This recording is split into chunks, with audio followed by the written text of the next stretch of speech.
प्रणाम, नमस्कार, सिमनिया पहलाग। आज के हमारे इस पॉडकास्ट के एपिसोड में हमारे साथ जुड़े हैं एक बेहद खास मेहमान, जो एक साधक हैं, एक माध्यम हैं, जिनमें सुरकंडा माता का साक्षात देवी का वास है।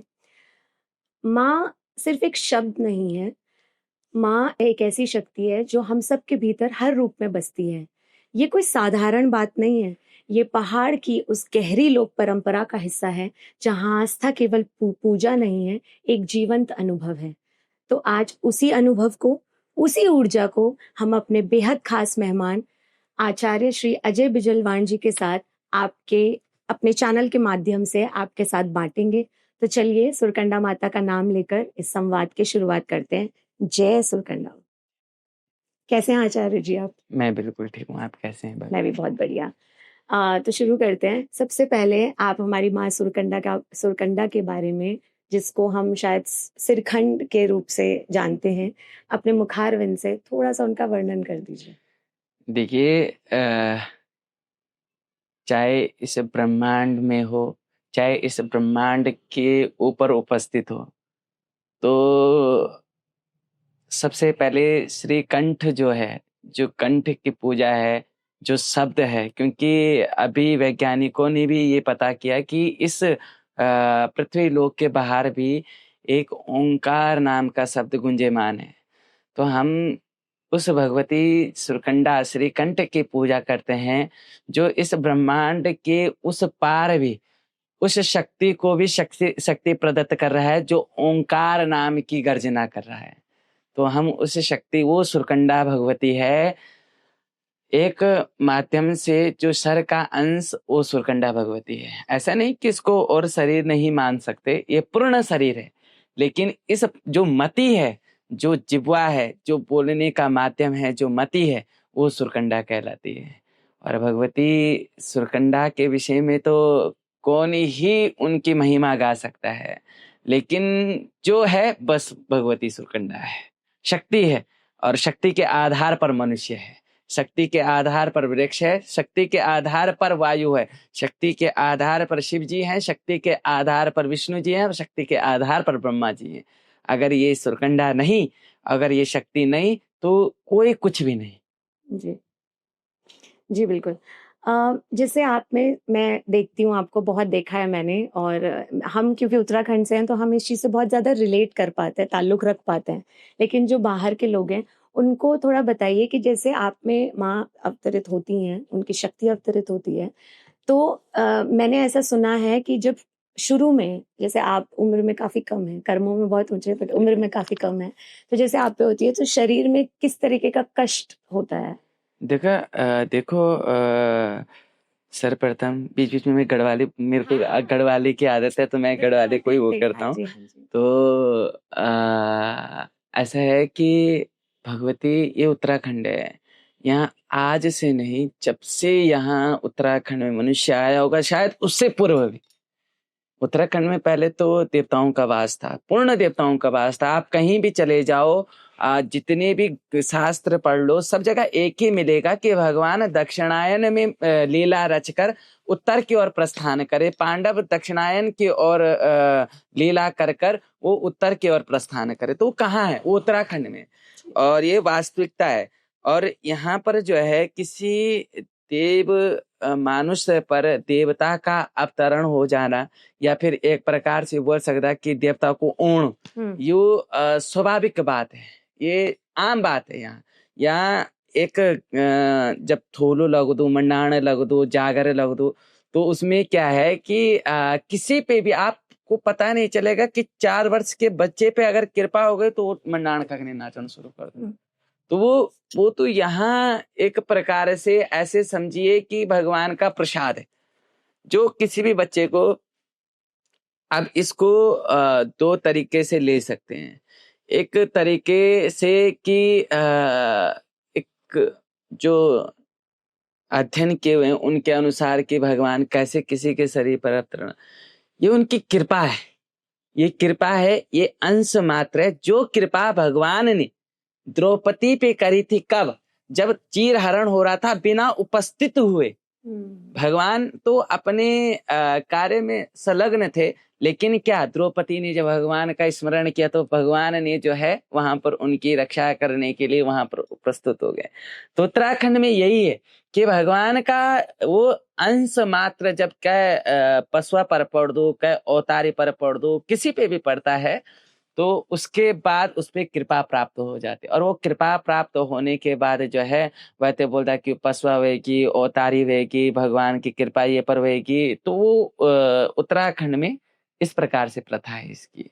तो इसके लिए कोई सिद्धि करनी पड़ती है, ये पूर्व नहीं जन्म के? नहीं नहीं नहीं, ये पूर्व जन्म के प्रारब्ध, कहिए कि पूर्व जन्म के प्रारब्ध से जिसका एक प्रकार से ये समझिए कि 100 जन्मों के पुण्य के उदय के बाद तो उत्तराखंड धाम में जन्म लेना ये सौभाग्य की बात है। 100 जन्म पुण्य का उदय होगा तो व्यक्ति उत्तराखंड धाम में क्या कहते हैं जन्म लेगा।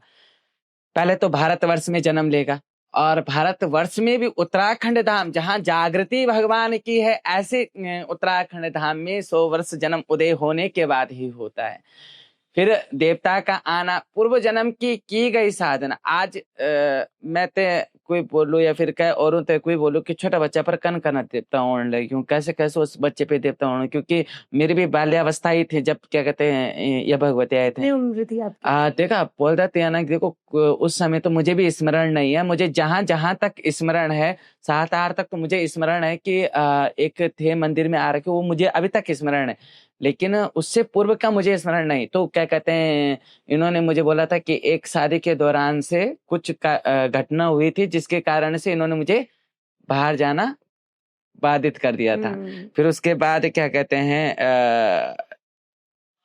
बात आई कि छोटे बच्चे पे, तो उसके पूर्व जन्म में उसने की गई साधना, पूर्व जन्म की गई भक्ति, उसको जो है उस भगवान की प्राप्त, क्यों कहते हैं हम कि इस जन्म जो आप करोगे आपको अगला जन्म मिलेगा।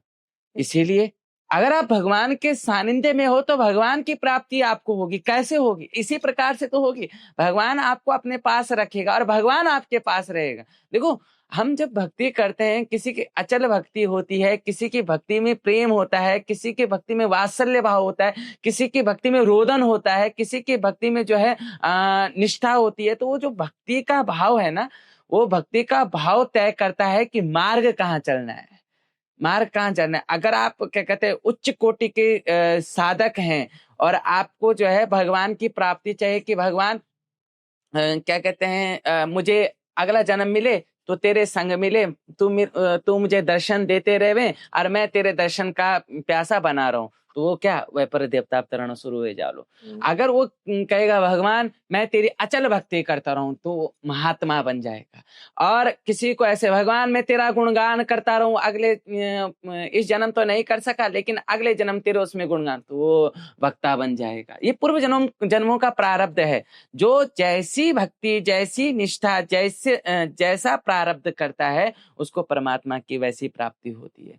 फिर एक साधक, एक मुनि, एक साधु, एक पशुआ, ये सैकड़ों लोगों का उद्धार कर देते हैं। किस चीज से? इस मार्ग पर ला करके। और इस मार्ग पर जब वो आता है तो भगवान की चेतना में जागता है कि हाँ भगवान है, भगवान है। लोग कहते हैं कि ये जरूरी नहीं कि ये दिखाना कि किसी को सुख मिले तो वो भगवान की भक्ति करना प्रारंभ करे। अगर उस समय जिन द्रौपदी की मैंने बात की, अगर उस समय उसका चीरहरण हो चुका हो तो क्या भगवान को मानती, क्या मानती? लेकिन भगवान के प्रति अचल भाव, भगवान को स्मरण करना और क्या सखा रूप में मानना और भगवान की इतनी बड़ी कृपा होना। हमारे यहाँ तो साक्षात नारायण का स्वरूप बद्री नारायण में बैठकर भगवान शेम नागजा में बैठा हुआ है। भगवती सुरकंडा जो है संपूर्ण विश्व में दैंतों का श्रृंगार करके और दैंतों को अब देखो दैंत किसे कहा गया है? मस्तिष्क को दैंत कहा गया है। उन सभी मस्तिष्क के कीटाणुओं को मार के उनसे उनके ऊपर अपना आधिपत्य स्थापित करके भगवती सुरकंडा जो है वो विराजमान है। माँ चंद्रवदनी विराजमान है, माँ कुंजापुरी विराजमान है। पावन शक्ति पीठों के रूप में अलग अलग जगह भगवती अलग अलग रूप में विद्यमान है। लेकिन उत्तराखंड की बात करूंगा तो मैं तो उत्तराखंड पे ही ज्यादा फोकस करता हूँ, क्योंकि मैं ये मानता हूँ कि आपको यहाँ की जब आप उत्तराखंड में प्रवेश कर रहे हैं, चाहे वो कोई भी है, टूरिस्ट कोई भी है, और वो ये मानता है कि मैं 4 धाम गंगोत्री, यमुनोत्री, बाबा बद्री, बाबा केदार, माँ सुरकंडा और माँ चंद्रवदनी, माँ कुंजापुरी, माँ ज्वालपा और भगवान शिव नागरजा, इनके दर्शन करने के लिए जाऊं, तो मैं तो कहता हूं कि उसे ना मस्तक पे लाल रोली लगाने की जरूरत नहीं है। वो जब उत्तराखंड की सीमा पर बैठे ना और उसकी मिट्टी अपने सर पे लगा ले, तो उसको चारों धामों के दर्शन हो जाएंगे, उसको उसकी फल की प्राप्ति हो जाएगी, चारों धामों की फल की प्राप्ति हो जाएगी। क्यों? क्योंकि इस उत्तराखंड में इतनी कंपन है, वास्तविकता में इतनी वाइब्स हैं कि यहाँ कण कण में परमात्मा का वास है। और उसका नाम लेकर अगर वो मस्तक पे तिलक लगाता है तो वो धन धान्य ऐश्वर्य से परिपूर्ण हो जाता है। जी आचार्य जी, ये कैसे पता चलता है कि जैसे आपने माँ चंद्रवदनी की बात करी, चंडी माँ है, बहुत सारी हैं, तो कैसे पता चलता है कि हमें इस माँ ने पर्टिकुलर इस माँ ने चुना है? देखो वैसे तो परमात्मा एक है, लेकिन भक्ति करने के लिए भगवान ने अलग अलग प्रारूप बना दिए, अलग अलग प्रारूप बना दिए। क्यों? क्योंकि एक ही पे अगर फोकस करना होता, ठीक है ना। अब कई लोग कहते हैं कि मतलब भारत में तो 33 कोटि देवताओं का वास है, ठीक है ना। वो 33 कोटि देवता क्यों बने? हमारी इस मस्तिष्क के चक्कर से। क्यों? क्योंकि भगवान ने अलग अलग स्वरूपों में ही क्यों लीला करी? क्यों? क्योंकि भगवान को पता है कोई हिरण्याक्ष जैसा हो सकता है तो कोई हिरण्यकश्यप जैसा हो सकता है, कोई महिषासुर बन सकता है तो कोई शुंभ निशुंभ बन सकता है, किसी पे उच्चाटन की विद्या है तो किसी पे मारण की विद्या है, किसी का दिमाग जो है वो स्तंभन की विद्या रखता है। तो भगवती ने क्या किया, भगवान ने क्या किया, अलग अलग प्रारूप में अलग अलग अवतारों में अपना विभाजन कर दिया कि भैया अगर तुम्हारे मस्तिष्क में इस प्रकार की वो चल रही है तो आप यहाँ इस रूप में मेरी भक्ति करो। आपको जिस प्रकार की कृपा, आपको मोक्ष चाहिए तो आप नारायण की कृपा करो, भगवती की कृपा करो, भगवती की कृपा करो। और अगर आपको धन ऐश्वर्य की वो चाहिए तो आप कुबेर की पूजा करो। इसी के साथ में अगर आपको रूप की पूजा चाहिए तो आप कामदेव की पूजा करो। वैसे तो कहा जाता है कि सभी जितने भी मनोवांछित फल की प्राप्ति करने वाली है वो सिर्फ शक्ति है। क्यों? क्योंकि इसका सही विधान क्या है, आपकी भक्ति करने में आपके मस्तिष्क ने जितनी बार देवी को सोचा, उस सोचने की शक्ति जो लगी उसी शक्ति की तो आप आराधना कर रहे हो। आप विष्णु जी के आगे कर रहे हो तो शक्ति लगाकर ही तो, शक्ति से ही तो आराधना कर रहे हो। और वही शक्ति आदेश कर रही है कि विष्णु जी को कि आप जो है भगवान देखिए ये आपका परम भक्त है, इसको आप निराश नहीं करेंगे। क्यों? जितने उसने गहन विचार से भगवान का विषय सोचा होगा, उतने ही गहन विचार से उसको परमात्मा की प्राप्ति हो जाएगी।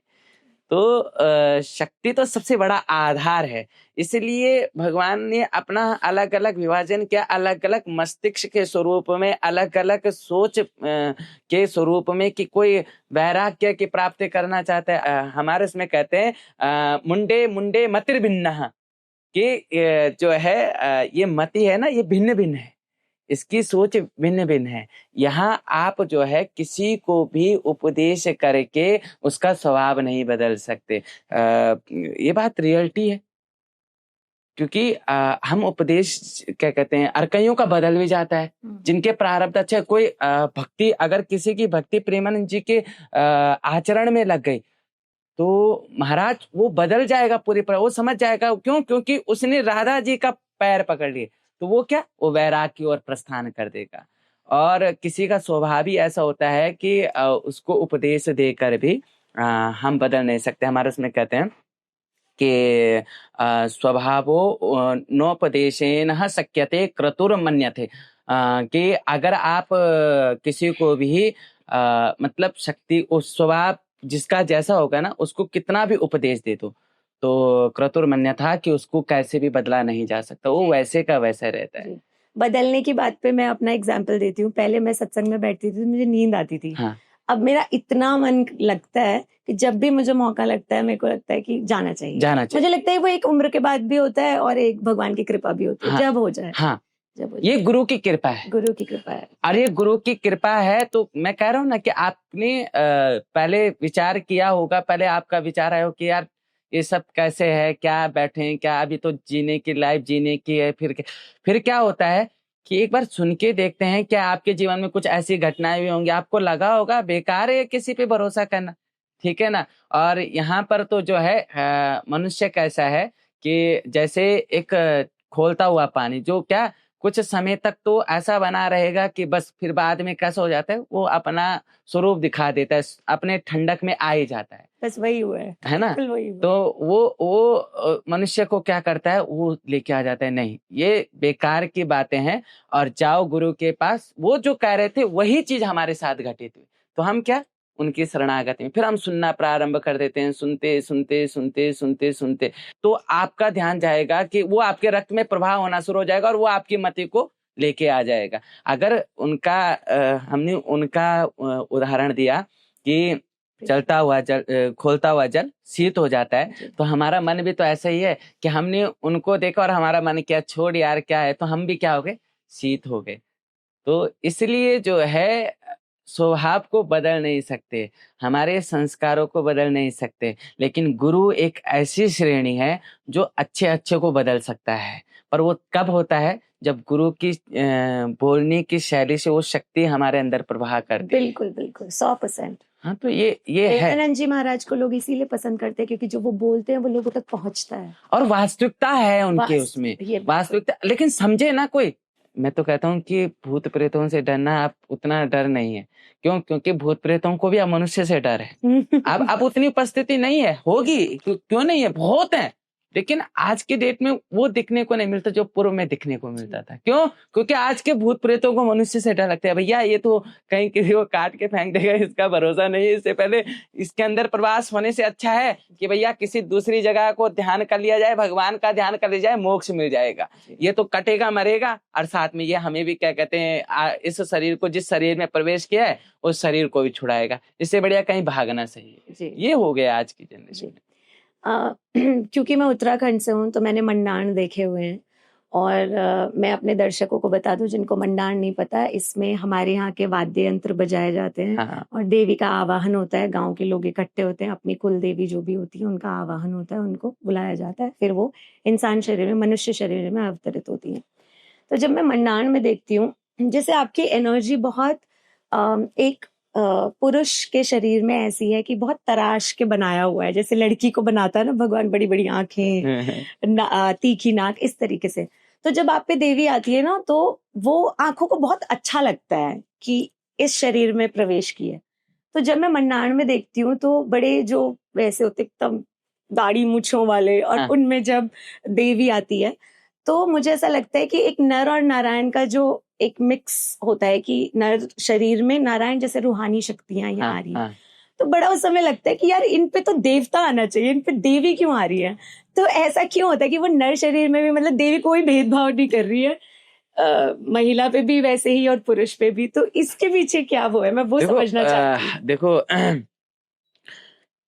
इस पे आपको मैं ना एक वो देता हूँ कि जो सखियां हैं भगवान के, आपने निधि वन में जो सखियां देखी हैं जिन्होंने भगवान के राज किए, आप उनका इतिहास पढ़िएगा, वो पूर्व जन्म में जो है वो सब नर रहे हैं, वो सब नर रहे हैं, और वो सारे साधक रहे हैं, और उन्होंने सिर्फ एक इच्छा करी थी, भगवान मुझे आपके साथ रहना है, मुझे आपके साथ राज करनी है, भगवान मुझे आपके साथ प्रेम वात्सल्य भाव में रहना है। तो वो क्या अगले जन्म में सखी रूप धारण कर गए। क्या उन्होंने भगवान के क्या कहते सखी रूप धारण करने के उपरांत जो है भगवान के साथ रास लीला करी। अब रही बात उसकी, तो देखो ये तो नहीं कह सकते कि परमात्मा कब किस पे और किस शरीर पे अवतरण कर दे, ठीक है। वो तीनों शरीर में क्या कहते हैं नर स्त्री पुरुष स्त्री, वह जो क्या कहते हैं कोई भी होगा तो उनके ऊपर वो प्रवेश कर सकते हैं। ऐसा किसी पे नहीं कि वो किसी पे नहीं कर सकते। जगदम्बा है तो वो क्या कहते हैं पुरुष को, स्त्री को ही पकड़े, या फिर क्या कहते हैं पुरुष को, ऐसा नहीं है। वो किसी को भी क्या कहते हैं किसी स्वरूप में भी पकड़ सकता है। फिर बात आती है हमारे उसमें कहते हैं कि ब्राह्मणों के उसमें कि व्यक्ति जितना ज्यादा गायत्री का जप करेगा उसके पास उतना ज्यादा तेजस्व होगा। जितनी ज्यादा संध्या करेगा, जितना ज्यादा वो भगवती की उपासना करेगा, उसके पास उतना ज्यादा उस परमात्मा की कृपा प्राप्त होगी। और उस कृपा प्राप्त होने के बाद क्या है, वो भगवती उसको क्या कहते हैं, हमारे अब मंत्र है कि विद्यावंतम यशस्वंतम लक्ष्मीवंतम जन्म करो, रूपम देहि जयम देहि यशो देहि दिशो जय। अब हम मंत्र कर रहे हैं कि विद्यावंतम विद्या भी दे, लक्ष्मीवंतम लक्ष्मी भी दे, विद्यावंतम यशस्वंतम लक्ष्मीवंतम जन्म करो, रूपम देहि की रूप दे, जय दे, यश दे। तो जब हम मंत्र का प्रयोग करते हो तो वो वास्तव में जिस देवता के आधार से जैसे किया जाता है वो उसको प्राप्त हो जाता है। ये है तो मंत्र का भी प्रयोग होता है। देखो, देवता किसी मंत्र से नहीं आता, किसी तंत्र से नहीं आता, ये पूर्व जन्म से जैसे प्रारब्ध होगा। या फिर उत्तराखंड में, और ये उत्तराखंड में ही नहीं है, आप साउथ की तरफ चले जाओ, आप क्या कहते हैं हिमाचल चले जाओ, आप उत्तर प्रदेश चले जाओ, रूप अलग, हाँ रूप अलग अलग हो गए। किसी ने इसको मेलड़ी दे दिया, किसी ने इसको राजस्थान में मेलड़ी भगवती के रूप में है, और भी हैं। और क्या कहते हैं उत्तर प्रदेश में मसानी माँ काली रूप में है, तो क्या कहते हैं साउथ में माँ भगवती राजेश्वरी के रूप में है। तो अलग अलग रूपों में अलग अलग जगहों पे भगवान का प्रादुर्भाव हुआ है, और अवतरण अलग अलग मनुष्य पे हुआ है। और नर शरीर पे आना, किसी की दाढ़ी मूछ है, तो वो देखो क्या कहते हैं जैसा जिसका स्वरूप भगवान ने दिया होगा उसके स्वरूप में वो वैसा प्रविष्ट कर। अब उसको किसका पूर्व जन्म का प्रारब्ध, अब देखो उसने, हो सकता है कई पुरुष दाढ़ी मुझ पे भी क्या कहते हैं ठीक लगेंगे, तो उनको क्या है कि भगवती की कृपा प्राप्त। कईयों के जो शरीर होता है कुरूप होता है, तो कारण क्या है, उन्होंने भगवती की भक्ति तो की होगी, लेकिन साथ में क्या कभी पूर्व जन्म में किसी का मजाक बनाया होगा, किसी के स्वरूप का मजाक बनाया होगा, और वो मजाक बना करके भगवान ने कहा मेरी कृपा तो रहेगी, लेकिन स्वरूप से थोड़ा मात खा भोगना तो पड़ेगा, भोगना पड़ेगा। अब ये थोड़ी ना है कि मैं पशु हूं तो मुझे कुछ भोगना नहीं पड़ेगा, मुझे बिल्कुल भोगना पड़ेगा, मुझे बल्कि ज्यादा भोगना पड़ेगा। ये भी मैं बता दूं कि मुझे ज्यादा भोगना पड़ेगा।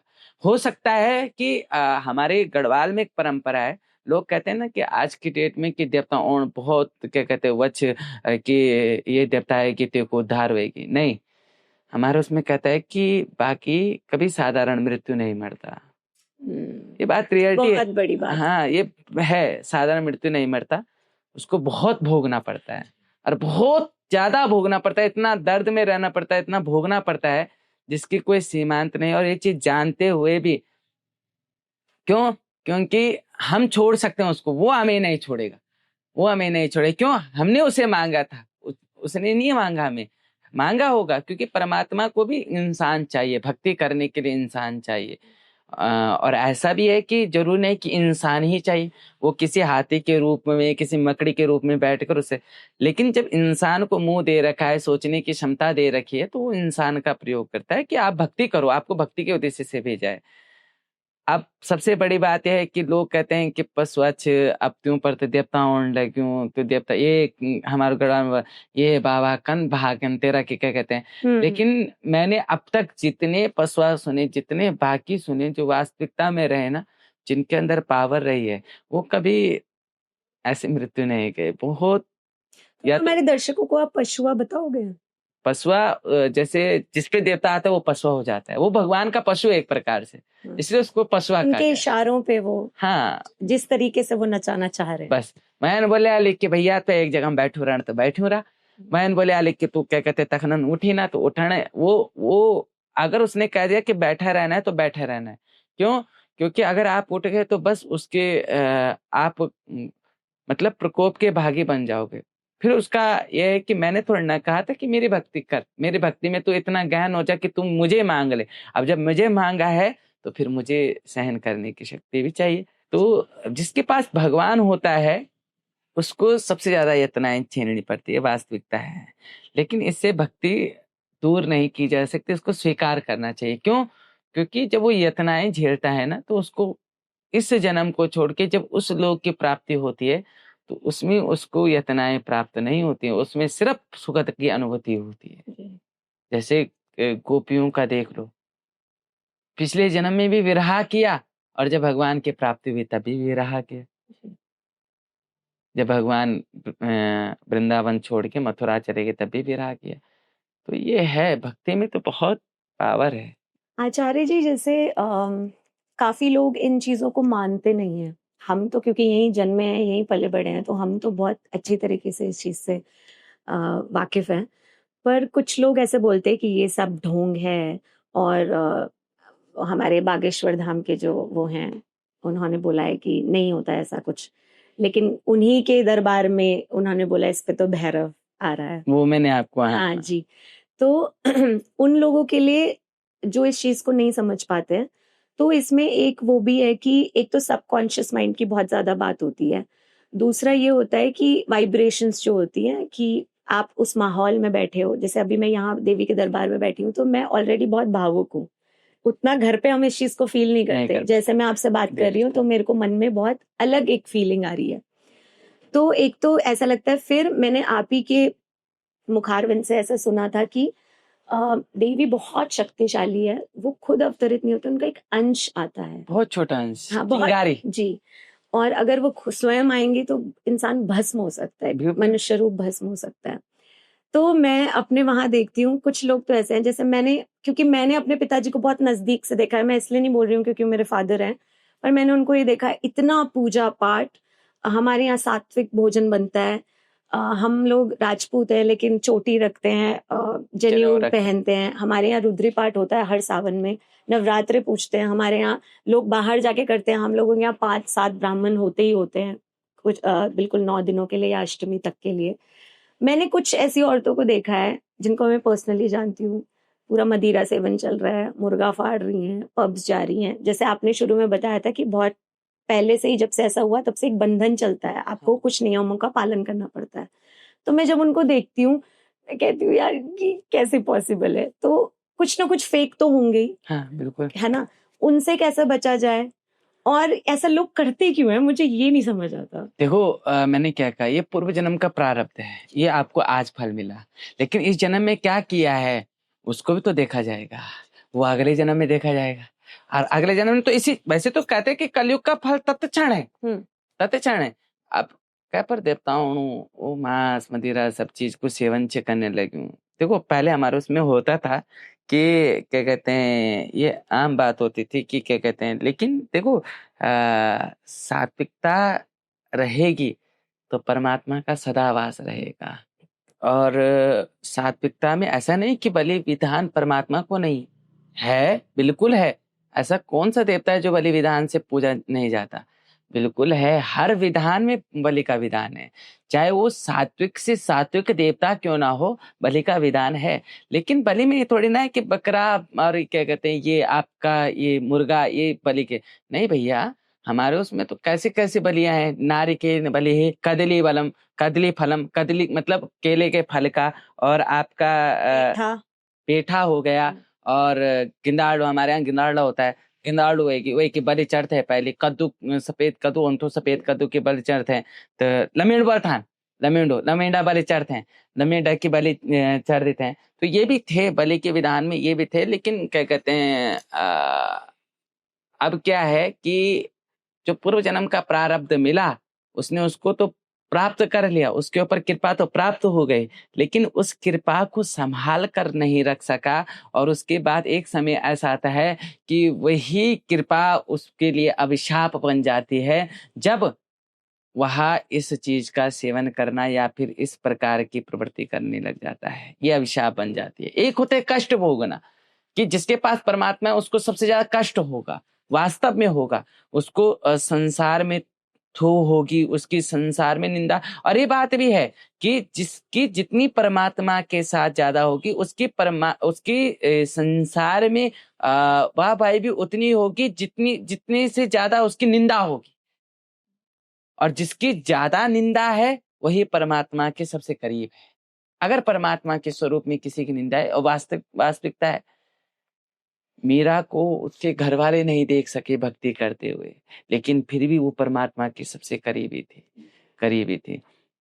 ये जितने भी भक्त हुए, ये आपका प्रहलाद जी हुए हैं, क्या था प्रहलाद जी की, क्या हुआ, वंशज में असुरी प्रवृत्ति थी, एक अकेले प्रहलाद जी और सारी सृष्टि में जितने भी हिरण्यकश्यप ने मनुष्य थे उन सबको आसुरी प्रवृत्ति बना दी, और उस आसुरी प्रवृत्ति को क्या कहते हैं बदलने का सामर्थ्य सिर्फ एक प्रहलाद जी में। तो ये क्या है कि ऐसे कर्म करने वालों को तो थोड़ा सा सतर्कता रखनी चाहिए, ठीक है ना। अब किसी को उपदेश, मैंने क्या कहा, किसी को उपदेश दो तो भैया आज की डेट में वो भी भय का कारण है कि भैया, अब मैं कहता हूँ कि जो पास आया है उसको ठीक है भैया आप ऐसा कर मत कीजिए, हाथ जोड़ के आपसे विनती है, पैर पड़ जाएंगे आपके, चल जाएगा। लेकिन किसी को उपदेश देना आज की डेट में ऐसा है कि उसको तो बड़ा ज्ञान हो गया, उसको बड़ा अभिमान हो गया। अब वो ये चीज नहीं लागू करेगा कि उसने कहा क्यों, उसने कहा इसलिए क्योंकि जो आज तुमने किया है वो तुम्हें कल मिलेगा, और हो सकता है कि आज ही रात मिल जाए, लेकिन प्रारब्ध है कि मिलेगा जो। इसलिए ऐसा कर्म नहीं करना चाहिए। कृपा है तो उस कृपा को सजोना चाहिए और ढूंढना चाहिए कि क्या मैं और करूं, किसे और करूं कि आज मुझे इतना मिला है, कल हो सकता है कि साक्षात जगत जननी के दर्शन हो जाए। मैं तो दूसरे को क्या बोलूं, पर मैं अपने आप को सौभाग्यवान मानता हूं। मैं तो बहुत सौभाग्यवान मानता हूं कि भगवती सुरकंडा के डोल रूप में मुझे भगवती के दर्शन होते हैं। और वास्तव में जब भगवती नृत्य करती है तो मैं समझता हूँ कि मैं जो डोलियार होते हैं उनकी तरफ ध्यान नहीं देता, कभी भी देखना मेरी जितनी मैं ध्यान नहीं देता। मुझे ऐसा लगता है कि कंधे में जो ये दो है ना, ये हट गए और ये बीच का स्वरूप नाच रहा है, इसके पैर अपने आप वो हो गए, एक मन में धारणा बनाकर ये नाच रहा है। और मेरे मन को ऐसा फील होता है ना उस समय, मैं मतलब मेरे को वो रोंगटे खड़े हो रहे ना, तो क्या कहते हैं, वो ऐसा हो जाता है उस समय कि भगवान मुझे अगले जन्म में भी तू चाहिए, मुझे अगले जन्म में भी तू चाहिए। अगर मुझे ऐसा ही जन्म लेना है ना तो मैं क्या कहते हैं इसी वंशज में क्या कहते हैं, या फिर किसी भी उत्तराखंड में किसी, जहां भगवान की परंपरा ऐसी निर्वाह होती हो, जहां भगवान के प्रति ऐसी क्या कहते हैं आस्था रही जाती हो, तो मैं भगवान वहां पर दोबारा जन्म लेना चाहूंगा। मैं तो लेना चाहूंगा भैया, मुझे तो दोबारा चाहिए। मेरी तो मनोकामना एक ही है, ये भगवान अपने चरणों से लिप्त रख और ऐसी भक्ति देना मुझे। मतलब ये मुझे वो है कि हाँ भैया, जब नाच रहे तो मन में एक सारी चीज छूट गई उस समय, और बस तेरे को देखना है, तेरे को देखते देखते जीवन यापन करना है, बस इतना चलता रहे। मैं जो आपकी वीडियोस देखती हूँ ना, मुझे उतना सौभाग्य प्राप्त नहीं हुआ कि मैं बिल्कुल सामने से देख पाऊँ, पर मैं वीडियो के माध्यम से आपको देखा है आज तक। तो मैंने जैसे मंडान की बात मैंने करी, तो किसी में मैं ऐसे देखती हूँ कि बहुत ईज़ी वे में आती है माता, हँसते-खेलते चली जाती है, बहुत कम समय के लिए। और किसी में बहुत ऐसे विकराल रूप और उग्र रूप आता है। जैसे मैं आपको देखती हूँ, मेरी गर्दन में दर्द हो जाता है देख के कि कितना मतलब भयंकर रूप था। और लोगों के लिए ऐसा हो जाता है। मैंने आपके काफ़ी वीडियोज़ में कमेंट सेक्शन देखा, तो कहीं ने बहुत बाहर से कमेंट किया हुआ था कि मेरी पूरी बॉडी में गूज़ बम्प्स हो गए, और मतलब ऐसे लगा कि होता है क्योंकि आप कनेक्ट कर पाते हो तो होता है। और मैंने आपको ऐसे देखा है कि आप जो हमारा फ़ोक इंस्ट्रूमेंट है, ढोल है, उस पे आप बहुत ज़्यादा कनेक्ट करके वहाँ पे वो करते हैं। तो मुझे ये बता दीजिए हमारे ऑडियंस को कि ढोल से देवी का क्या कनेक्शन है? क्योंकि हमारे यहाँ भी एक बार जब डोली आई थी माता रानी की, तो किसी पे आया था तो उन्होंने बोला ऐसे, पूरा ऐसे लय में कि तू बढ़िया नीचे बजाना। तो उसमें क्या होता है, क्या एक आपको वो लय, जितना अच्छा ढोल बजेगा क्या उतना अच्छा माँ खुश होंगी? वेग होगा, ऐसा होता है? वेग होगा। अच्छा उसमें ना ऐसा होता है, देखो भगवान के उसमें, हमारे उसमें क्या है, जागर शैली है। जागर शैली में क्या होता है कि भगवान की धुयाल एक होती है, धुयाल, ठीक है। धुयाल पहले सर्वप्रथम धुयाल लगती है, तो धुयाल में हम इष्ट नाम देवतों, पंच नाम देवतों, कुल का देवतों, ग्राम का देवतों, स्थान का देवतों, वाम का देवतों, वास्तु देवता, सभी का ध्यान कर देते हैं कि खेटा के आंचरों, पेड़ के भराड़ियों, नौ नगीर देवता जितने भी हैं भगवान, उन सब का स्मरण कर देते हैं। अर्घटा सेम, प्रगटा सेम, भगवती सुरगंडा, चंद्रवदनी, राजराजेश्वरी, उसमें सबका स्मरण आ जाता है कि हे भगवान, अब जो धुयाल बजेगी। अब धुयाल मतलब क्या होता है कि अगर भगवान सोया तो उसको उठा देते हैं कि भगवान उठ जाओ, अब हमारा जो है आगमन हो गया है, आपके ढोल का आगमन हो गया, अब आपको उठना है। तो उसमें भगवान का जो है मतलब एक प्रकार से, हाँ रेडी हो जाओ भैया, धुयाल बज गई है, तो इसका मतलब जो है कि अब प्रातः हो गई है, या फिर क्या कहते हैं अब जो है लोगों को करने का समय आ गया है। फिर उसके बाद जब जागर लगता है तो उसमें होता है दैंत संहार, देवी के उसमें होता है दैंत संहार। तो दैंत संहार क्या है कि पहले देवी का आवाहन किया जाता है कि क्या कहते हैं, जलाकार म थलाकार, थलाकार म निराकार, निराकार म धुधुकार, धुधुकार म उत्पन्न होगी भगवती विष्णु का कान म तुई मैल काढ़े, जिन्हा नाम मधु कैटव प्रबल वाड़े। तो ऐसे करके जो है बसते हैं कि हे देवी देख देख, अभी क्या कहते हैं, भगवती को स्मरण कराया जाता है कि देख देख मधु कैटव ने जो है विष्णु के कान से देख क्या कहते हैं मैल निकला, और उस मैल से 2 दैंत निकल गए। अब उस 2 दैंतों के निकलने के उपरांत जो है देख वो ब्रह्मा जी को परेशान कर रहे हैं। अरे देख देवी ब्रह्मा जी तेरा ध्यान कर रहे हैं, और क्या कहते हैं तेरा ध्यान करे और तेरी स्तुति करे, और उस स्तुति के बाद जो है भगवती का आवाहन हो जाता है, और भगवत तो पशु तो उसके शरीर पे वाइब्रेशन होनी प्रारंभ हो जाती है।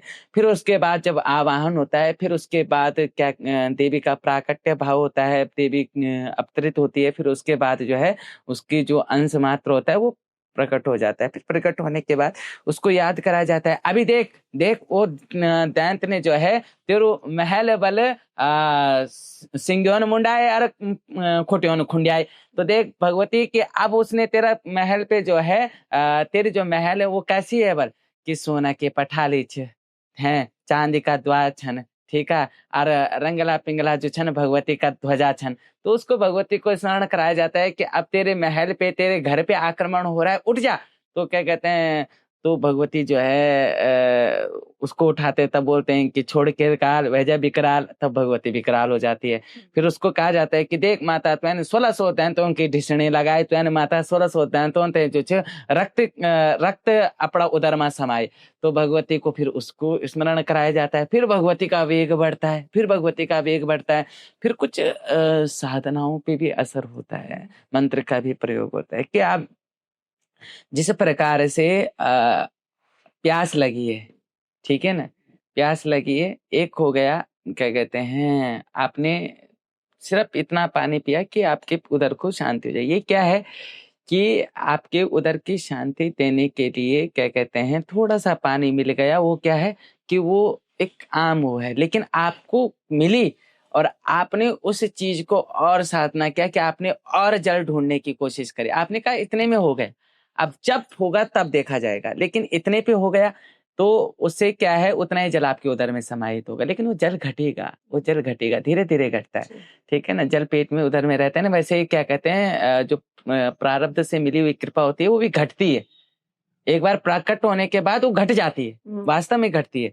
तो उसके बाद क्या, उसके और जल ढूंढने की कामना होती है। तो क्या करना है कि और कैसे होगी कि भगवती की भक्ति करके होगी। तो वो और ज्यादा जो है उस चीज में घुसना प्रारंभ कर देते हैं, और ज्यादा घुस घुस के जब वो, तो वो क्या उस जल का कुआं ही ढूंढ लेते हैं कि अब इस कुएं से बाहर नहीं निकलना है, इसको पीते कम हुई पीते रहो। तो भरे पेट से क्या ऊर्जा और आ जाती है।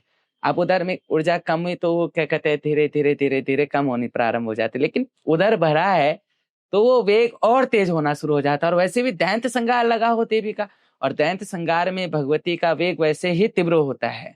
भगवती को पूर्ण चीज तब भगवती को स्नान कराया जाता है कि देख देवता देवी अब तो गंगा का छाला चल चल, ध्योली दे प्रयाग चल चल, हरि का हरिद्वार चल चल, ऋषिकेश के थाती चल चल, त्रिवेणी का घाट चल।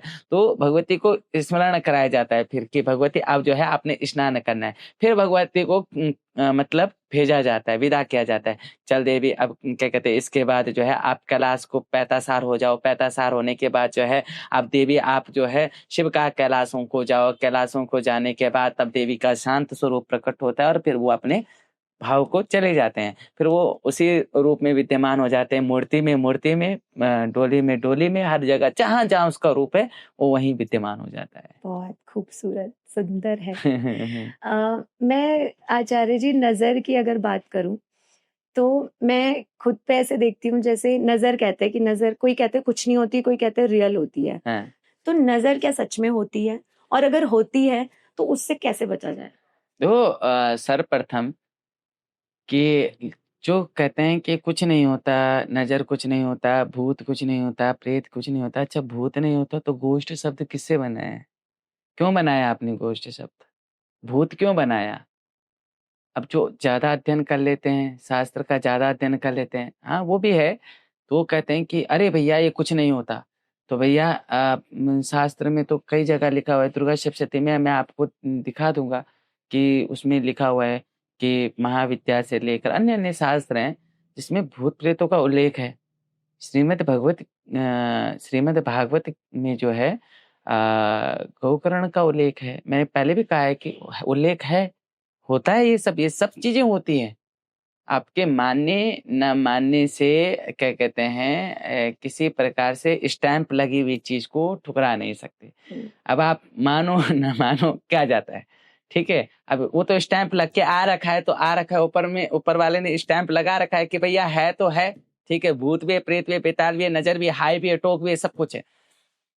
अब बचने का क्या तरीका है नजर का, तो सबसे हमारे उसमें सबसे बढ़िया तरीका ऐसा होता है कि जो लोग घर के मतलब कहीं दूर हैं, जिन्हें लगता है कि भैया अब हम कैसे उसको करें, तो हमारे उसमें एक काली सरसों होती है, काली सरसों और नमक, तो क्या कहते हैं इनको, और नमक भी कौन सा होना चाहिए, डला वाला नमक होना चाहिए, हाँ। और वो 7 बार उतार करके कहीं पर क्या कहते हैं या तो जला दीजिए या फिर प्रवाहित कर दीजिए, गड्ढे में दबा।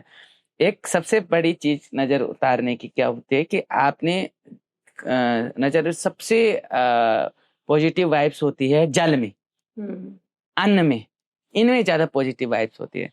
तो जल को क्या करते हैं कि जल को जितना आपने पिया, उसके पीने के बाद जितना जूठा होता है, तो हमारे क्या करता है कि भैंसा दूध पर नजर लगते हैं या फिर क्या मन के पर नजर लगते हैं, तो क्या करता है कि लोहे की कील गरम करके चिमटा गरम करके 7 बार उस जल पे या फिर दूध पे जो है काटते थे, मतलब क्रॉस बनाते थे। क्रॉस बनाने के बाद जो है उसको जमीन में क्या कहते हैं दबा करके और मिट्टी से वो करके और 7 से चप्पल मारते थे, या फिर क्या कहते हैं। अब ये चीज बोलेंगे तो लोग बोलेंगे कि क्या बोल रहे हैं, ये हुआ है, ये होता है। और वास्तव में क्या कहते हैं जब उसको क्या कहते हैं काटने से पहले उस जल को घुमाया जाता था, जूठे जल को घुमाया जाता था।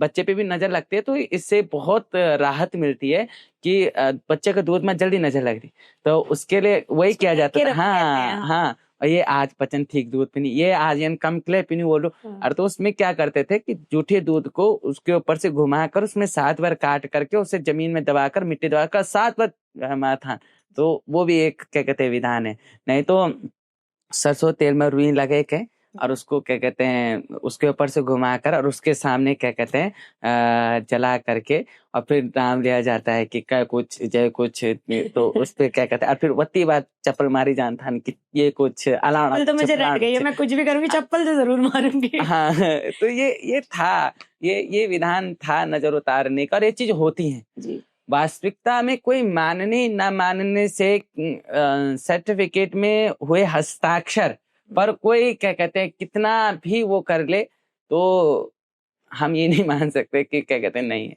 चलो ये तो हो गई नजर। और जो हमारे पहाड़ियों में एक बड़ा चलन है इसका कि अहंकार और देवता लगा दिया, ये क्या है? ये कौन सी देवी है जो दूसरे पे देवता लगा रही है और इनका भला कर रही है और उनका नहीं कर रही है? ये भी जानना है। ये हंकार, चिंकार, गाल, घात, ये सब क्या है कि मतलब हमारे यहाँ सबसे ज्यादा होता था ओड़ा बिट्टों पर, ओड़ा बिट्टो डोहरा कुणों पर। तो डोहरा कुणों ओड़ा बिट्टो में क्या होता था कि किसी के जमीन मार दिया, किसी से लड़ाई हो गई। हाँ। तो लड़ाई हो गई तो ज्यादा लगता है ये मैं त्या सच्चू, और देख तू 4 क्या कहते हैं दिन घाट नहीं तू जाने के, 4 दिन पा नहीं जाने के, तू घाट जल पर पा नहीं जाने के।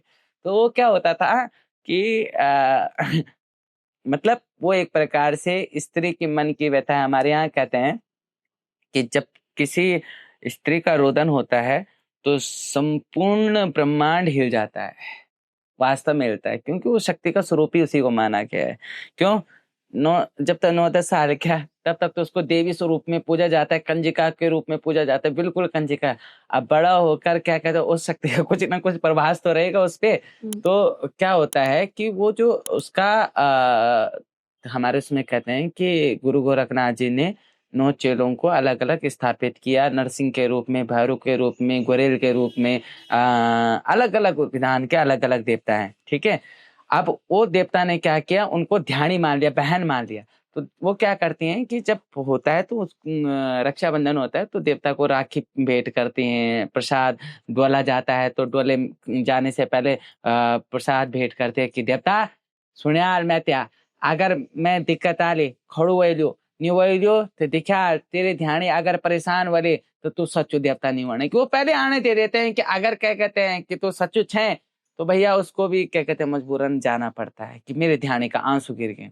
तो ये सबसे ज्यादा तब होता है जब ध्यानी का आंसू गिरते हैं या फिर कोई सच्चा इंसान रो जाए तो उसका हंक के रूप में, हंकार के रूप में जो है वो मन लगता है, वो मन का देवता लगता है। उस मन ने जिसको माना है, जिसको पुकारा है वो देवता लगता है। अब फिर वो क्या कहते हैं ये नहीं देखता देवता कि वो सही है कि गलत है। देखो उसको परिणाम मिलेगा, ऐसा नहीं अगर उसने गलत किया होगा तो परिणाम मिलेगा, लेकिन देखो उसकी भक्ति है, उसकी भावना है, उसकी भक्ति और भावना ने सामने वाले को क्या कहते हैं वो मजबूर कर देता है उस चीज को करने के लिए। क्यों देवता को मजबूर कर देगा कि अब आपको इसका नुकसान करना ही है तो करना ही है। क्यों करना है? क्योंकि भैया मेरी आस्था तेरे पे, तो मेरी आस्था टूटने नहीं दे सकता।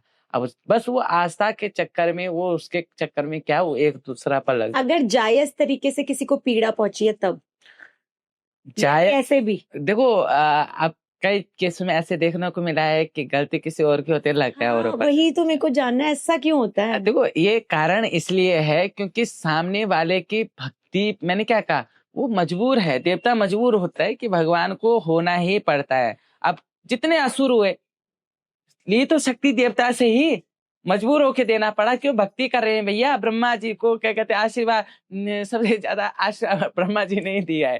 तो हर कोई क्या कहते हैं असुर आवे ओम ब्रह्मणे नमः, ओम ब्रह्मणे नमः, और ब्रह्मा जी चलो भैया क्या कहते हैं आपको भी क्या कहते हैं कृपा प्राप्त हो, आपको भी कृपा प्राप्त हो, आपको भी कृपा प्राप्त हो, अब कृपा तो दे दे, अब क्या कहते हैं इसका उद्धार। तो हमने देखा कि उसका अंत लास्ट में खराब होता है, परेशान जरूर होता है, सत्या परेशान होता है जी, लेकिन वह जो है कभी भी पराजित नहीं होता।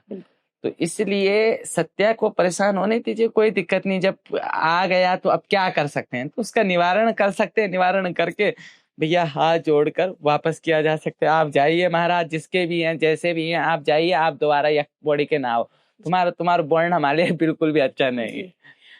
जैसे देवी की बात होती है तो हमारे घर पे जैसे आचरियां, जो जिसको सामान्य भाषा में हम अप्सराएं कहते हैं, तो जब हम पहले जंगल जाते थे ना तो पहले बचपन में तो मम्मी कहती थी कि चेना वहाँ हाँ। एक तो यहाँ सोना नहीं है, नंगा मुंडा ना रखा। हाँ, और यहाँ गाना नहीं गाना, हाँ, और सीटी नहीं बजानी, सीटी नहीं बजानी, ठीक है, हाँ, नहीं तो अपने साथ ले जाएंगे फिर हमें मत बोलना, हाँ, ठीक है। हाँ, एक ये तो है, चलो कहानियां जो भी हैं। मैंने ये भी सुना है, हमारे पिताजी बताते थे कि पहले गांव में, जिस गांव में देवी भगवती की कृपा होती थी तो वहां पे अगर कोई आपदा आने वाली होती थी तो वो बुला के बताती थी, हाँ बिल्कुल, है ना, बताती थी। तो जैसे 2013 में हमारे यहाँ आपदा आई इतनी भयानक, तो उसमें ये कंट्रोवर्सी होती है या उसमें कहा जाता है, सच भी है मुझे तो लगता है, कि जब धारी देवी का स्थान बदलने की कोशिश की गई तो धारी देवी के गुस्से के रूप में, क्योंकि वो गुस्सा उनका निकलना था, तो उस वजह से वो आपदा का हमने वो कारण था। फिर क्या कहते हैं देखो नहीं ये बात कहूँगा थोड़ा सा सबको बुरा लगेगा, लेकिन आप क्या कहते हैं बाबा केदार को क्या समझ रहे हैं? बाबा केदार को कोई घूमने का स्थान समझ रहे हैं क्या?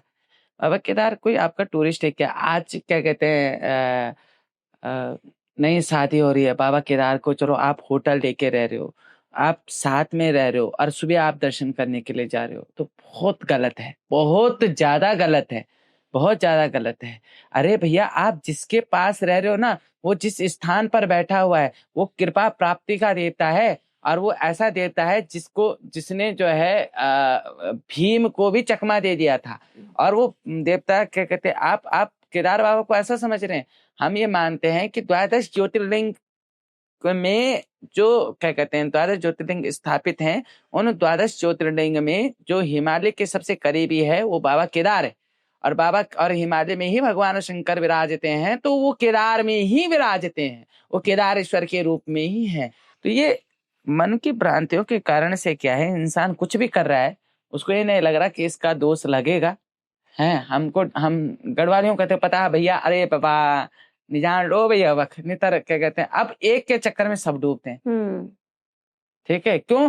क्रोध में तो भगवान शंकर किसी को नहीं देखते, मेरा भगत है कि क्या है, नहीं देखें। तीसरे आंख खुली तो प्रलय प्रलय, और गेहूं के साथ घुन तो पिसेंगे, गेहूं के साथ गुण तो पिसते हैं। ठीक है, अब क्या कहते हैं, बस वही बात है। अब उसके चक्कर से धारी देवी की जो वो है, अब ये तो क्या कहते हैं, जो वहाँ के पीठाधीश्वर हैं, जो वहाँ के लोग हैं, वही जाने। क्योंकि अगर मैं क्या कहते हैं यहाँ पर तो मैं कंट्रोवर्सी में क्या कहते हैं ऑलरेडी आ जाऊंगा। तो उस चीज से ये है कि जो वहाँ की देवी ने जैसा कर्म कराया होगा, जैसा वो किया होगा, हुआ वैसा ही होगा। अब बाकी तो माँ धारी देवी जाने, कर्ता करने वाले जाने, बाबा केदार जाने, मैं तो और भगवती सुरकंडा जाने। मैं तो हाथ ही जोड़ सकता हूँ, कौन क्या कहते हैं उसमें नहीं। गुरुजी एक आखिरी सवाल है मेरा आज का, कि मेरा मन महादेव में बहुत लगता है, और मैं इस चीज पे बहुत मानती हूँ कि तुम हो एक अगोचर, सब एक ही हैं, मेरा उनमें लगता है। हमारे यहाँ देवी भगवती के बहुत नवरात्रे, मैंने बताया आपको, जॉब हो ही जाती है, सब होता है, और बहुत श्रद्धा भाव से होता है, बचपन से देखते हुए आ रहे हैं। हमारे यहाँ रुद्री पाठ तब से होता है जब से मैं पैदा हुई थी, आज 30 साल हो गए हैं। तो मेरा मन उनमें बहुत ज्यादा लगता है। तो बचपन से हमारा ये था कि हर साल हम सुरकंडा जाते थे, सुरकंडा देवी के मंदिर। तब वो बहुत छोटा हुआ करता था, अब तो उसका आर्किटेक्चर बहुत भव्य है, बहुत छोटा होता था। तो काफी साल से मैं जा नहीं पाई, तो मुझे लगा कि शायद देवी मुझसे नाराज हैं और उनका बुलावा नहीं। हमारे यहाँ तो ये कहते हैं जब बुलावा होगा तब चले जाएंगे, खुद ही चले जाएंगे। तो मैं किसी एग्जाम की तैयारी कर रही थी, तो मेरी मम्मी का बड़ा मन था कि एक बार हम वहां दर्शन करें और आए। मैं वहां गई, मेरा उस मंदिर के प्रीमाइसेस में उतना ज्यादा मन नहीं लगा, वहां रील्स बन रही थी, वो मेरा वो वाला नहीं हुआ जो बचपन में होता था ना, एक कि वहां जा रहे हैं, बड़ा चढ़ के जाते थे। इस बार हम रोप वे से गए और मैंने बोला नहीं इस बार रोप वे से जाएंगे, चढ़ के नहीं जाएंगे, क्योंकि मुझे घर आके पढ़ाई करनी है। ठीक है, मन मेरा थोड़ा सा वैसे था, मुझे शांति नहीं मिल पाई वहां पे। हम वापस आ रहे थे, हमारी गाड़ी स्कॉर्पियो गाड़ी थी, तो उसमें, मैं इसलिए बता रही हूँ क्योंकि थोड़ी बड़ी है, तो उसमें हमारी 3 जनरेशन थी, मैं, मेरे पापा, मम्मी पापा और मेरी बहन, उनके हस्बैंड, बहन हुई मेरे, और उनके 2 बच्चे, 3 जनरेशन थी। हम वहां से वापस आ रहे थे, ऐसे ही हम कुछ बात कर रहे थे कि हम कुछ मतलब समाज कल्याण की ही बात कर रहे थे, ऐसा करेंगे वैसा करेंगे। मुझे इतना याद है, मैं फोन चला रही थी और एकदम से बहुत तेज का झटका लगता है, आंखें बंद होती हैं, जब आंखें खुलती हैं गाड़ी उल्टी है, और हम सब ऐसे बेड बना हुआ है गाड़ी का, क्योंकि स्कॉर्पियो गाड़ी थोड़ी लंबी है। तो मैं, हालांकि मैं हमेशा पीछे बैठती थी, मुझे कहते तुम पीछे बैठो, और आगे जो बाकी लोग बैठते थे। उस दिन मुझे पता नहीं क्या हुआ, मैंने बोला मुझे मोशन सिकनेस हो रही है, मैं आगे बैठूंगी। जो पीछे बैठे थे उन सबको चोटें आई, और लगभग सबको चोट आई, किसी को टेटनस लगा, छोटी मोटी। और जब हम उससे उतरे, मैंने बाहर देखा, मेरे पिताजी की नाक से खून बह रहा है, और एक वो बहुत छोटी सी जगह थी, एक ऐसा पेड़ इतना पतला जिसकी हैसियत नहीं थी कि उस गाड़ी को वो रोक ले। और जब मैंने नीचे देखा तो वहां 15 फीट की खाई थी और बड़े बड़े पत्थर थे। तो मैंने ना ऐसे योगा के कुछ तो एक्शन किए, और मेरे को मतलब योगा के कुछ वो आसन किए। मैंने बोला यार मैं तो बिल्कुल ठीक हूँ, एक खरोंच भी नहीं आई मुझे। और एक होता है बचना, कि आपका सर फूट गया आप बच गए, आपकी कमर टूट गया आप बच गए, हाथ टूट गया, रॉड डल गया आप बच गए, लेकिन बिना खरोच के होना। फिर मैंने ऐसे नीचे देखा, हम देवी के दर्शन करके आ रहे थे, जो हमारी कुल देवी हम लोग इतना मानते हैं। तो मेरे मन में ना ऐसा हुआ कि शायद ऐसा तो नहीं है कि मैं नहीं मानती, तो शायद नहीं। सॉरी, ठीक है, मैं बताता हूँ। फिर मुझे ऐसा लगा कि उस समय ऐसा नहीं सोचता ना इंसान की मेरी वजह से, मतलब मैं मरती तो क्या होता, उस समय ये सोचता है कि मेरे सामने मेरे माँ बाप को कुछ हो जाता, या हमारे घर के बच्चों को कुछ हो जाता। तो मतलब ऐसा क्यों हुआ, मुझे ये जानना है। देखो, अब आपने तो इस चीज का विचार किया, लेकिन आपने कहा कि वहां 15 फीट की खाई थी। अब आपने ये विचार नहीं किया कि क्या कहते हैं, ना जाने कौन सी वो घड़ी रही होगी जिस घड़ी में इतनी बड़ी दुर्घटना होनी थी, लेकिन वो सुरकंडा ने टाल दी। आप उस चीज को महसूस कीजिए कि उस सुरकंडा ने आपको बचा लिया। क्यों? क्योंकि आप भाव से जा रखे थे। शायद ना जाने क्या ऐसी घटना ने उस पे लिखा हुआ था कि नहीं भैया लेट गो। अब जन क्या कहते बोले अहंकार सब चीज, ये सब चीज हमारे गढ़वाल में है। ना जाने किसने क्या लिखा था कि नहीं डुबाना है तो डुबाना है, बस क्या। लेकिन क्या उसके आगे, तो मैं तो कहता हूँ कि उसके आगे तो कोई कुछ भी नहीं कहे। वो कहता है कि शरीर में खरोच लग जाए चल जाएगा मुझे, लेकिन तुम्हारे क्या कहते सामान में दिक्कत आ जाए चल जाएगा मुझे, लेकिन मेरे भक्त पे किसी ने हाथ लगा दिया तो भैया तू 100 पूरा कर, मैं एक झटका दूंगी, लेकिन वो एक झटका तेरे आजीवन के लिए सीख बनेगी।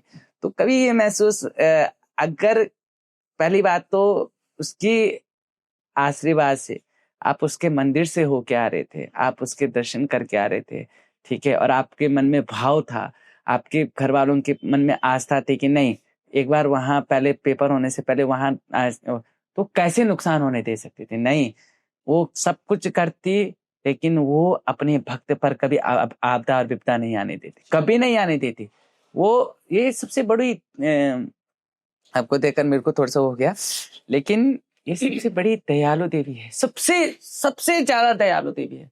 आप यहाँ पर रोए होंगे ना, तो मैं एक चीज मानता हूँ कि आपसे ज्यादा उस चीज के आंसू इसके आए होंगे, इससे इसके आए होंगे। क्यों? क्योंकि ये माँ है, और ये वास्तविकता में माँ है, ये वास्तविकता में माँ है। जब जब किसी ने कोई ना कोई अपने बच्चों पे वो किया होगा, तो वहां पर जो है इसने उसको सहारा दिया होगा। इसने आपको कुछ होने नहीं दिया ना, कुछ कोई घटना होने नहीं दी। आपने कहा 3 जनरेशन थी, लेकिन 3 जनरेशन में किसी को क्या कहते हैं, कोई बड़ी दुर्घटना नहीं हुई, कोई बड़ी घटना नहीं हुई। तो ये मान के चलिए कि उसने कहा बेटा ये एक ये सीख है कि तू कहीं पे भी चल जा, तू किसी भी देश चल जा, किसी भी विदेश चल जा, मैं तेरे साथ खड़ी हूं, और जब तक मैं खड़ी हूं तेरे को कोई भी बाल भी बाका नहीं कर सकता। क्यों? क्योंकि जाको राखे साइया मार सके ना कोई। जिसके रखने वाली वो जगदम्बा सुरकंडा है ना, उसको तो कोई हाथ भी नहीं लगा सकता। उसको छोड़ो, छूना तो छोड़ो, उसको हाथ लगाकर कोई दिखाए, दुर्घटना तो छोड़ो, हाथ लगा के दिखाए तो बहुत बड़ी बात है। और आपको इस चीज से हताश नहीं, बल्कि आपको इस चीज से आपकी भक्ति बढ़नी चाहिए कि देख बड़ी, हाँ, देख तेरे मंदिर से होके गए ना, शायद आज हम खड़े हैं। ना जाने तूने आगे क्या लिखा था, ना जाने किसने क्या करवाना था, किसने, तूने उसको कहा कि नहीं इसको टालो, इसको कैसे टालो, गाड़ी को वो कर दो, गाड़ी को उल्टा दिया, लेकिन देख किसी बच्चे को नुकसान नहीं होना चाहिए। मैं तो कहता हूं कि जितने लोग हैं, मैं सबको आह्वान करता हूं कि आप सुरकंडा की आराधना करो। मैं सबको बोलता हूं, क्यों करो? क्योंकि देखो हमारे वहां सबको अलग अलग, मैंने आपको कहा ना कैटेगरी बांटी हुई है, तो काल की भी कैटेगरी बांटी गई है कि महाकाल जी को, शंकर जी को ये कहा गया कि किसी की अकाल मृत्यु हो आप उसकी रक्षा करोगे, अगर आपने उसका स्मरण कर लिया। तो मैं तो कहता हूं कि जिस शक्ति से महाकाल मतलब शंकर भगवान ने रक्षा करनी है, तो उस शक्ति को ही अपने पास रख लो, और वो शक्ति रहेगी तो शंकर जी स्वयं चले आएंगे। हमारे उसमें कहते हैं कि शक्ति की आराधना कीजिए, पीछे पीछे शंकर जी भी आएंगे। क्यों? बिना गोरा के तो शंकर जी भी कुछ नहीं है, ठीक है, उनको भी आना पड़ेगा कि गोरा को ढूंढते ढूंढते गोरा गई कहाँ है, सुरकंडा गई कहाँ। तो और भक्त के पास देखेंगे भैया थोड़ी सी क्या कहते हैं, इनको सरकार के जगह हमें भी दे दो, हम भी यहीं पर रहेंगे। तो शक्ति की आराधना करनी चाहिए। कब? जब हमें कोई भी विपदा आ जाए, या फिर मन हताश हो, मानसिक परेशानियां जूझ रही हो, या फिर घर का कलह ना दूर हो रहा हो, ऐसी स्थिति में शक्ति की उपासना करना सबसे मनोवांछित फल की प्राप्ति देता है। या कोई साधक है जिसे लगता है कि वैराग्य की ओर दौड़ना चाहिए, तो शक्ति की उपासना करे। शक्ति की उपासना करने के बाद वो चाहे उसका नाम राधा दे, चाहे उसका नाम वो सुकंडा दे, चाहे उसका नाम वो चंद्रवदनी दे, चाहे उसका नाम वो कुंजापुरी दे, चाहे उसका नाम वो हिंगलाज दे, चाहे उसका नाम वो कामाख्या दे, चाहे उसका नाम कुछ भी दे, पर वो शक्ति की उपासना करे। और शक्ति की उपासना करने वाला त्रिलोक पे विजय हो। और आपको कभी इस चीज को, मन को हताश मत कीजिएगा कि घटना हुई तो इस घटना से क्या कहते हैं परिवार को क्यों हो जाता।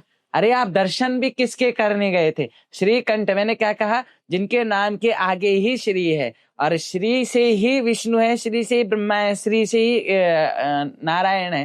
तो क्या कहते हैं, तीनों त्रिदेव जो हैं ब्रह्मा विष्णु में, श्री से भगवती की उत्पत्ति से ही सबकी उत्पत्ति है। तो आप उस श्रीकंठ की दर्शन करने गए थे, सुरकंडा के दर्शन करने गए थे, वो कैसे आपको हानि होने दे सकते थे? नहीं होने दे सकते थे। उसने आपका टाल दिया, न जाने कब का था वो टाल दिया, बस अपने ऊपर ले लिया। ये है Surkanda. On that note, we wrap up this insightful conversation with आचार्य श्री अजय बिजलवान जी। बहुत सारी बातें करनी थी पर अब मैं सब भूल गई हूँ, मैं बिल्कुल ब्लैंक हो गई हूँ। और मैं बहुत बहुत कृतज्ञ हूँ कि आपने इतने प्रेशियस टाइम से हमारे लिए समय निकाला। समय की थोड़ी-सी कमी है, वरना मैं और ज़्यादा इस कॉन्वर्सेशन को बढ़ाती। आप देखिएगा इस पॉडकास्ट को अंत तक, आपको बहुत सारी चीज़ें उत्तराखंड में, उसको देवभूमि उत्तराखंड क्यों कहा जाता है, यहाँ पे देवी-देवताओं की महिमा के बारे में श्री अजय बिजलवान जी के मुखारविंद से पता चलेगा। बहुत-बहुत धन्यवाद। और मैंने बाहर पढ़ा था, ना चिंता है हो ना भय हो, सुरकंडा मैया की जय हो। जय हो।